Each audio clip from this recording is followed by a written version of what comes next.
done, she had a change of heart about the Dallas Police Department. Police officers have started coming up the block.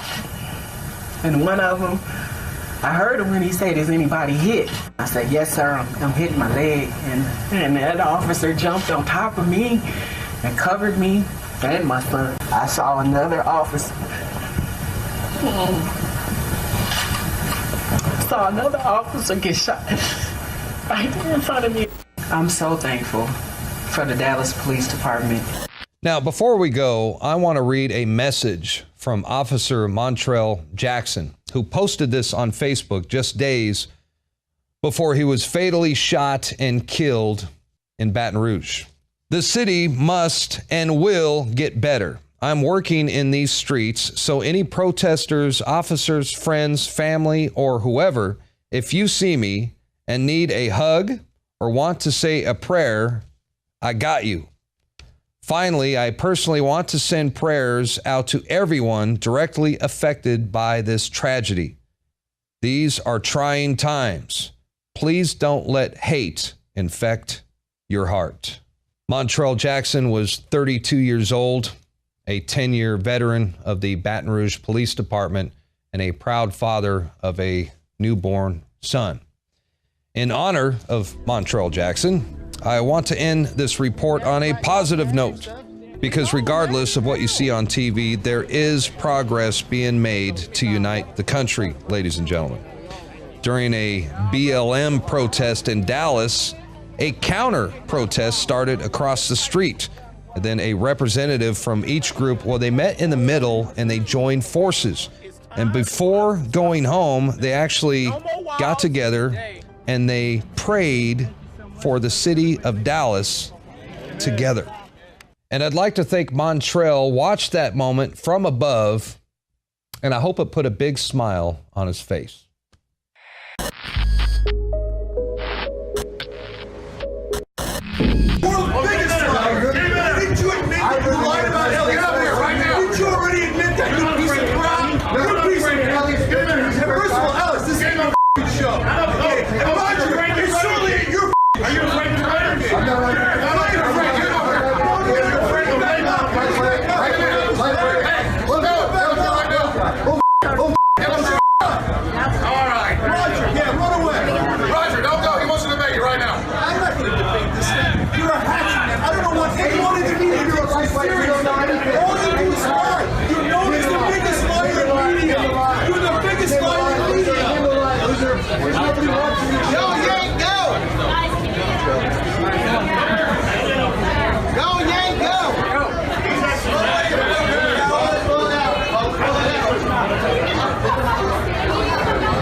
Leanne McAdoo with INFOWARS.com here in Cleveland covering the Republican National Convention. And we got word that there's a surprise visitor in town. Brexit mastermind Nigel Farage is here. Of course, he played a key role in Britain's decision to leave the EU. We're going to find out if he thinks Donald Trump has what it takes to help lead America outside of the clutches of globalist powers.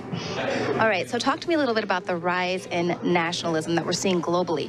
So many people are saying it's racism, xenophobia, rather than citizens wanting to rise up, reclaim their sovereignty from global powers. So what do you really see is behind Brexit and other countries? Well, what I've seen is several decades of big politics, big government, treating democracy with contempt, treating anybody that was even vaguely patriotic about their country and their identity as somehow being really absolutely awful. I mean, what a dreadful thing for people to do. I've seen an international political order that has led us into an endless series of foreign wars, which in many cases have made things worse, not better. And at the heart of all of it, corporatism, the big international businesses virtually owning politics, and the rich getting massively richer and the ordinary Joe being left behind. So things have gone badly wrong, and I think people have become very unhappy about this. They recognize this, and they're beginning to find political opportunities to express that. And Brexit was exactly that. Brexit was, despite everybody threatening us, everyone telling us it'd be a terrible mistake, the British people said, to hell with you. We want to take back power over our lives, and that's actually what it's about. That's what this reassertion of democracy is really about. Right, and we saw so much fear being put out there, so many naysayers, so many doomsayers, really kind of warning the rest of the world, don't you dare think about reclaiming your sovereignty. What do you see would be the effect of Brexit for the world? Well, what Brexit shows, firstly, is that any campaign can win. Any campaign can win. You can beat the big guys, you can beat the establishment if you inspire ordinary people to engage in a democratic process. That's the first thing. And secondly, I just have a feeling that things aren't ever going to be quite the same again. Yes. I think it's such a fundamental, it's not just a British event, it's not just a European event, it is an event of global significance. And that's good. We need change. I mean, unless people think that voting can change things, why would you ever bother to vote? Mm-hmm. Absolutely.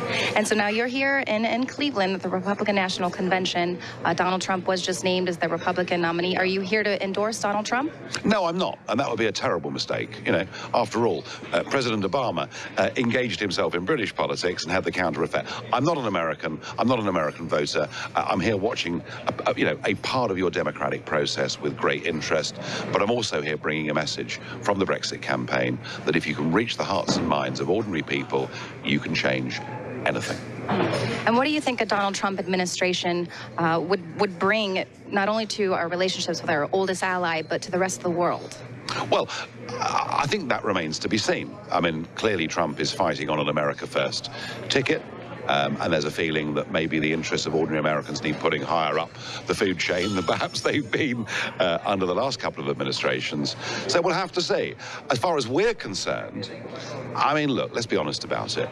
You know, the UK and the USA, we are pretty much, we have been for a long time, the closest allies in the world.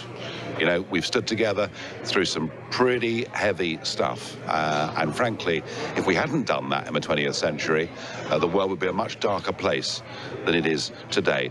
I believe that what we've done is to free ourselves from this political club, and we can now come and talk to you about doing trade deals. We can talk to you, about foreign policy cooperation. There are lots of things we can now have a proper conversation about. And when President Obama said that the United Kingdom would be at the back of the queue, it was an absolutely disgraceful thing to say. And I hope we're somewhere near the front of your queue, or line, as you normally say. Yes, well, we were all very excited, stayed up late to celebrate along with you all. What advice can you offer us here in the U.S. in regards to open immigration, as well as secret trade deals? Any advice? Well, the immigration thing is different because your chief problem, as I see it, is actually illegal immigration, whereas ours, oddly, was legal immigration. Ours was the entire European Union being able to come to our country. But the lessons are the same. Unless your citizens feel that you as a government are in control and have a strategy, then they will become contemptuous of you. So different reasons, but similar result. And this stuff does matter to people. It matters to people hugely. Okay, and one last question. You bravely led Britain out of the EU. Do you think that Donald Trump could lead that type of resistance here in the U.S.?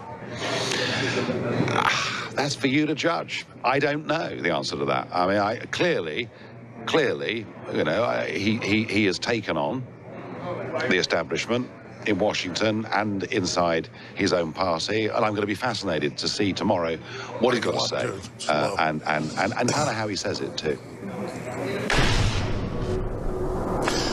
Can you just walk away? What was this that is the nature. Hey, what was that slur? This is the nature of Donald Trump protesters. They have zero intellect. They have zero depth to their points. When you try to challenge them to a debate, they give you the middle finger and they walk away. This happens every time. I've been exposing this all week. Try to talk to these protesters. See if they have any data to back up their points. See if they can handle a debate in the streets. You will see exactly what just happened. Do you have any evidence that Hillary Clinton did anything wrong? And if you did, would she still be in this election?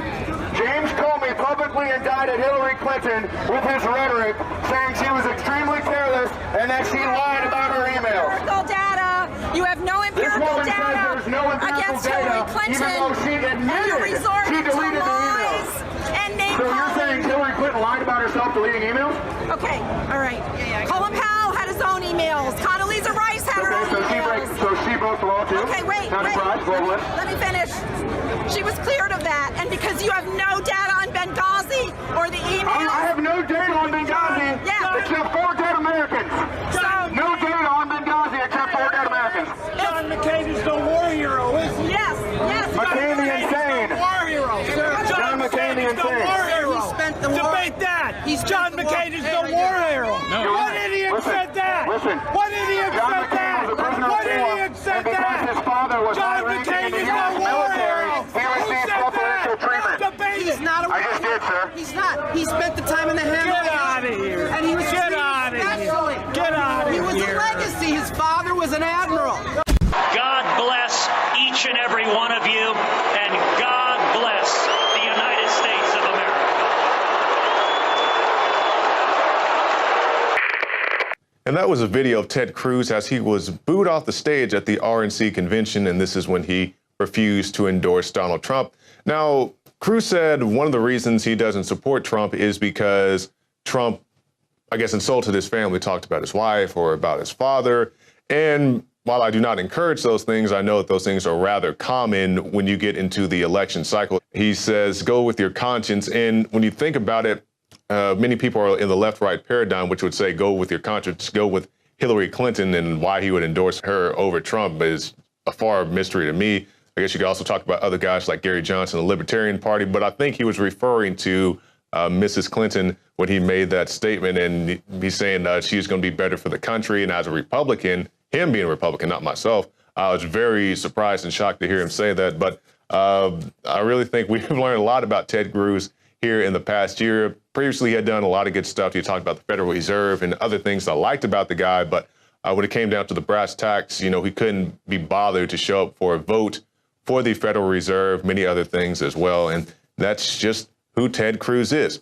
Now, earlier in our broadcast, Darren McBreen brought you a lot of news about attacks on police officers, and I'll touch on one here, a very deliberate attack in Australia. And they said basically somebody filled up a vehicle full of gas bottles and they drove the car inside the police station to a parking garage, but the car did not explode. They're saying it's still under investigation and they'll get to the bottom of it, try to figure out exactly what the guy was up to.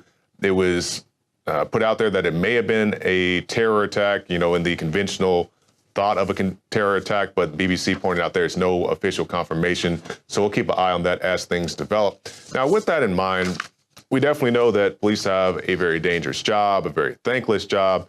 While we do see the very unfortunate things that the police do, oftentimes we don't see the good things that they do. You know, we don't see them helping old ladies across the street or getting the cat out the tree or, you know, walking kids home in a bad neighborhood. We oftentimes see the bad. So you have to be conscious of the good and the bad, but you also don't neglect the bad. You understand the hysteria, you try to understand why these things happen. And this is one of the things that many people do not understand why it happened at all. And this was a gentleman, Charles Kinsley. He is a service worker. He works with autistic people. He had one of his patients wander out of the group home and out into the streets. The gentleman, the autistic gentleman, had a toy truck